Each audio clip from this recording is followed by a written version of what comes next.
Well, we're here back at Roger Pollock's studio, and it's the following weekend now. It's the Saturday, the 10th of May, and we're unpacking this salt kiln.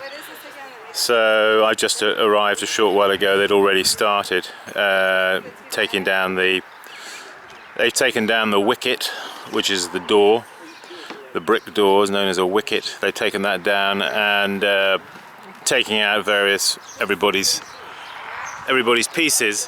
So let's just go and have a look and see what sort of results there are.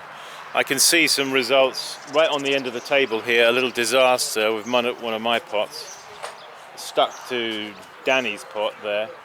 But let's just go and have a look. So let's go. Make it darker.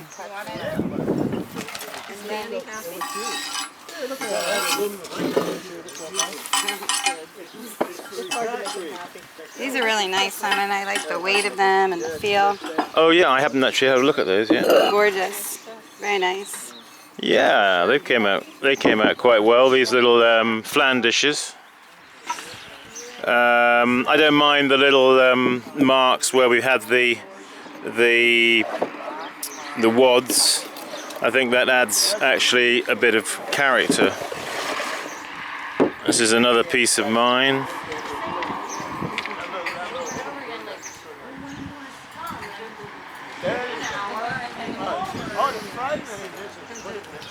Yeah.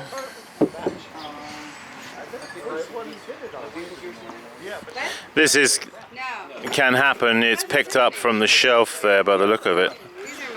Ah, maybe that's because it didn't have wadding on the feet. I don't know. All right, okay. One thing that's nice about the salting, it picks up on anything where you get texture or impression. It does pick up on that there. So other people's work here. The hippo, the elephant and the giraffe. These, I believe, are some by Roger Pollock. He's a sculptor, very good sculptor, and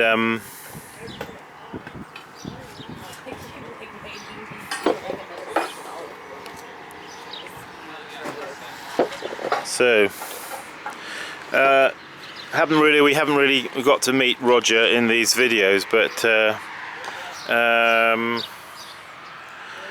I'd like you all to meet him. But anyway, so let's go look closer to the kiln.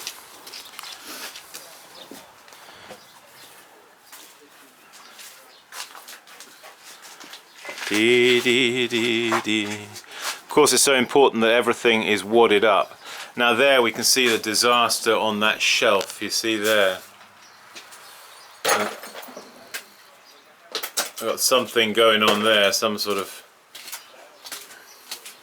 Occasionally old shelves they do give out, and a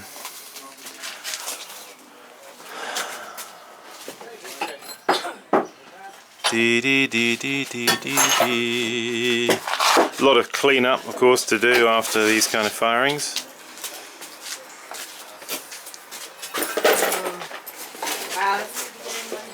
How do you think it is? A good firing? Yes. Do you think it's a good firing? Yes. I'm pretty thrilled. I used a mixture of clay, and it came out a lot lighter than I thought, but I'm thrilled. Oh, I see. Yeah. Yeah. There's no glaze. I like that. You've got some decent salting on that. Yes. It's got hit pretty hard there. Oh, excited.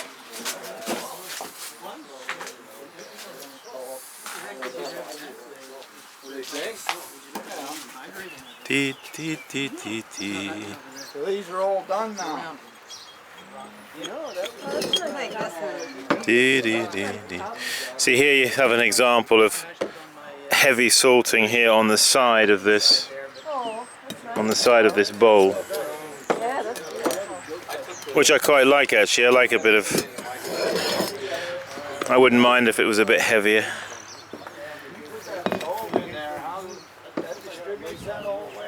Yeah. Hello, sir. How are you? It does, fairly uniform. This is Danny Stanton's work here.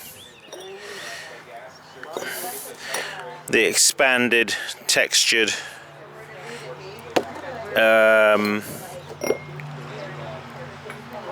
interesting.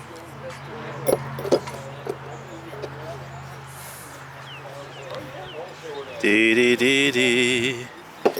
Dee dee dee dee dee. Dee dee dee dee. We're seeing a different combination of styles of work here. We're all a bit different.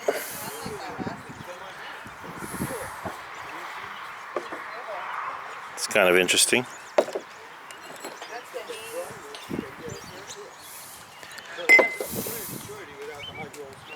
Da da da.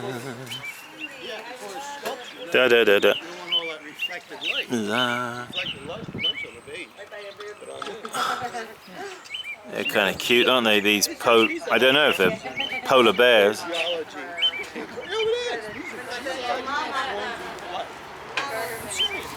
Charlotte.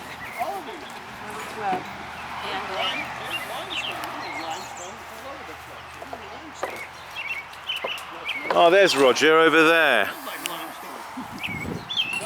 Roger, I was looking at some of your work. Were you pleased with those mugs and the designs that you were getting? Yeah, I like the lighter look in salt. You do, yeah, the lighter look. Just enough flux in the clay to highlight the texture. That's what I like about the salt. But I was pleased. I had a few darker clays there. Yeah. And I sort of mix and match to highlight, get some color contrast by having the applique sculpture of a different clay.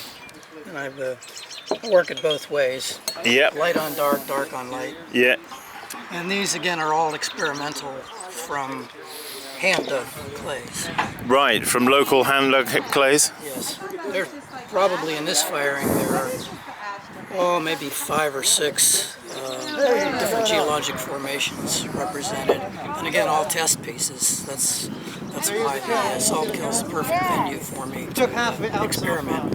And I am a geologist, so that's right. I should have said that Roger's not only a sculptor; he's a geologist, and is well up on all of the local clays and everything.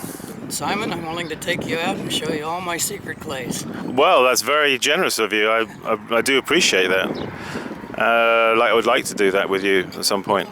And I'm constantly discovering new clays because I'm still practicing geologist, and we drill holes into the earth, mainly for water wells, but I find clay in the drill holes and then I follow it out to the outcrop. Right. And dig a 5-gallon bucket of it, bring it back, put it through the salt kill, and I can usually make some guesses about what other clays to mix it with. Right. I see how it fires in the initial salt firing. Yeah, I was very pleased with the color contrast that I got and the accentuating of texture by the salt. Right. Because the outside of the pot's unglazed. I get a similar when I spray wood ash over the outside of my pots, some of them, and I do get a similar sort of effect. It's that's from my fireplace wood ash, and it's very good also just for texture and exemplifying the textural qualities of the, especially like clay that's been impressed in any kind, in any way, you know. That's a good technique. And outside of having the salt kill, wood kill, wood ash is a perfect solution to that. Yeah. Hey Roger, thanks for that. Yep, you're welcome. I'll catch you later. Okay.